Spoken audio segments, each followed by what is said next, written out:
The Masks We Wear, Chapter 9, a Miraculous Ladybug Fanfiction written and narrated by Eleanor Rose. If you have not heard the previous 8 parts of this story, you can find a link to them in the description box below. If you'd like to support this channel, you can give this video a thumbs up and subscribe to stay up to date on the latest parts of your favorite fanfiction. I stare at my hands, a can of pineapple chunks in my left and a can of crushed pineapple in my right. Nino asked for canned pineapple, but hadn't specified what kind. It took me 10 minutes to find the red pepper, and this debacle of cans is going to make me even later. Dude! Nino gives me a tap on my shoulder, and I recoil in surprise. Calm down, scaredy cat, he laughs. You were taking forever, so Alia sent me to find you. You two are talking again? I ask. It's more surprising than him showing up at the store because I was taking too long. Yeah, well, if you don't mind, she'll be joining us for dinner. His words give me both stress and relief at the same time. Pro. I can spend time with both of them instead of individually. Con. I have no idea what the atmosphere will be like. Fire? Ice?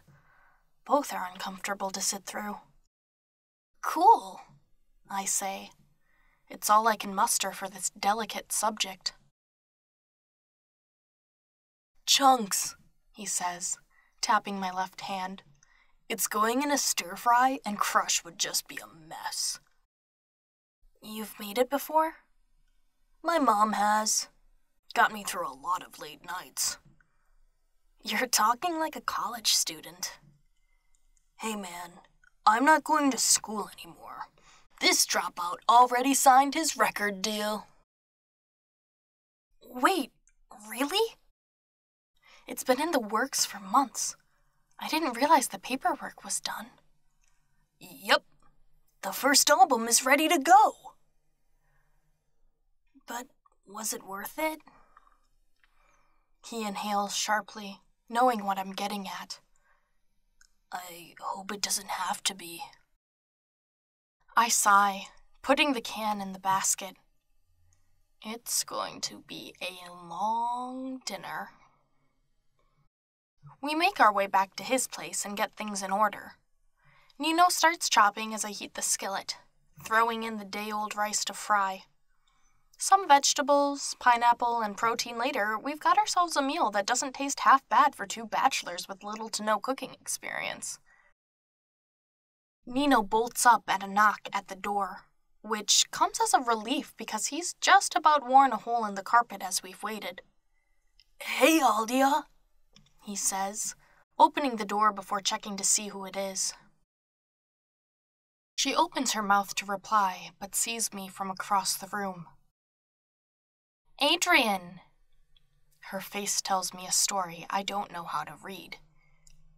Hi, I say. I'm on my way out. What? No, dude.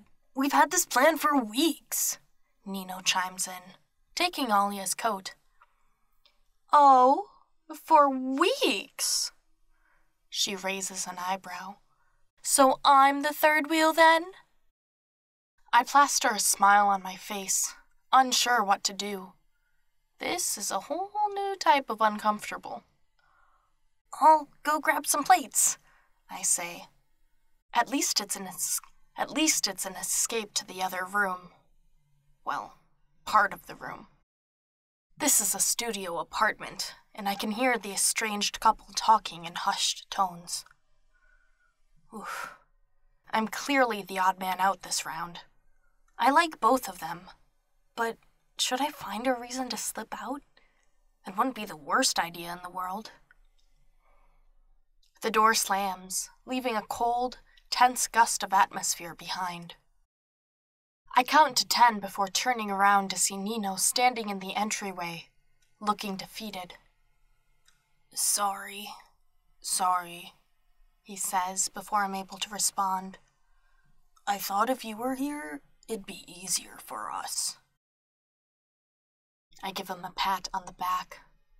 Come on, dude, I say. Let's eat. It's clear he doesn't want to talk about it, so I don't press. Instead, we talk about his new album and the classes I'm taking and how our old classmates are doing. He says he misses it, but I know he won't give up his budding career for anything. I heard Marinette confessed, Nino says as we're cleaning up. Guilt washes over me like a wave. Yeah. And you turned her down? Yeah. Any particular reason why? I can tell he's fishing. Well, I begin. You know what happened with Kagami. I can tell he picks up on my meaning. But, you and Marinette have such a good relationship already. Kagami and I had a good relationship at the start of things too, remember? I close the dishwasher and sigh, looking for a way to change the subject. But Marinette, I'm dating someone else. It's an easy way to change the subject. Yeah, we started dating after I turned down Marinette's advances, but he doesn't have to know that. I turn around, surprised Nino hasn't answered me by now. I raise an eyebrow when I see him staring at his phone, immersed in whatever message he received. It must be from Alia. Sorry, he begins, raising his phone in a gesture. Mind if I take this? Yeah, go for it, man. I'll finish up here and get out of your hair. Thanks, dude, he says, nearly fleeing to the tiny windowsill that tried to pass as a patio. It was a studio apartment, so it's not like he had anywhere else to retreat to for privacy. Marinette echoes through my thoughts on the way home like a shot in a canyon. No, no, no! I'm not going to think about her, or the guilt that comes with it. She's one of my best friends, and I don't want what happened to Kagami to happen to her. I love her, I do, but history would repeat itself if I responded to her feelings. To my surprise, there's a note on my pillow. I didn't notice it when I first got home, but I'm happy to see it.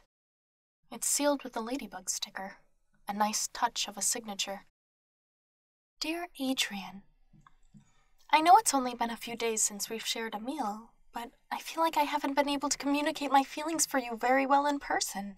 So, here's a letter. It kind of sounds dorky, but I can't seem to time my visits with your schedule. It seems to be ever-changing. I smile. Yeah, my schedule hasn't been going to plan the last few nights, as we're making up time lost during Akuma fights from the past year. We usually play catch-up at the end of the year, before the budgets roll over and VIPs are booking themselves extra vacation packages with the money unused. So, in missing you, I decided to write a letter. This is my 6th try. I don't seem to know what to say to you. But I realized something in all of this. I never told you I like you. So, Adrien, I like you. This is my written confession. Yours, Ladybug.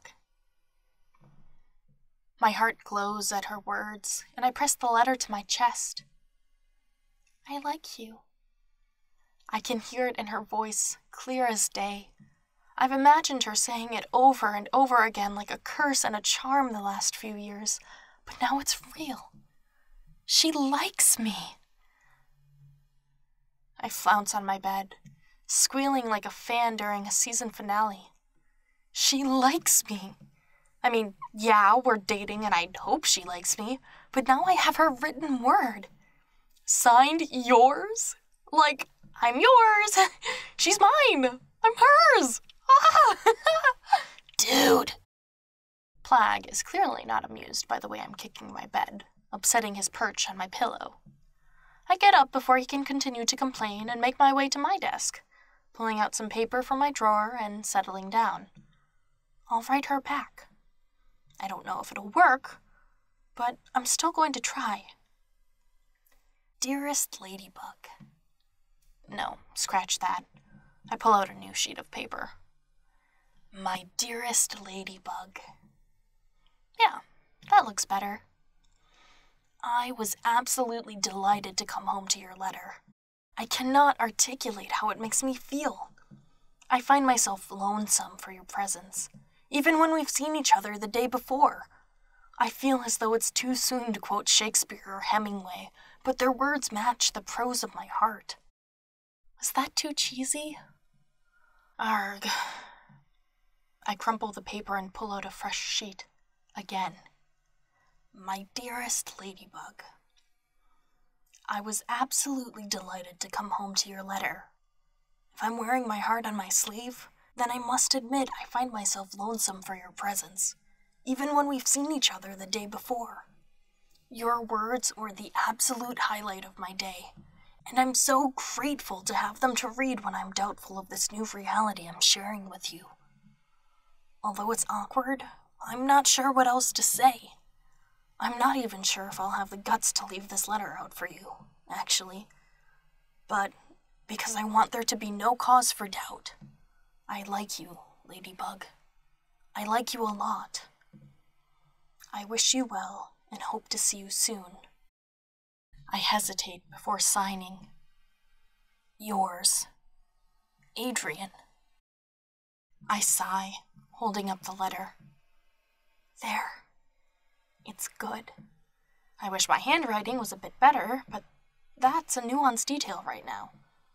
I put it in an envelope and scrawl Ladybug across the top, setting it on my desk.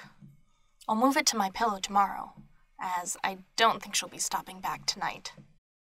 I smile as I seal the envelope. She likes me. Ladybug likes me. I wear the words like a charm on my face, unable to control my grin. I hadn't seen her, but she still managed to be my highlight. It's great. I love it.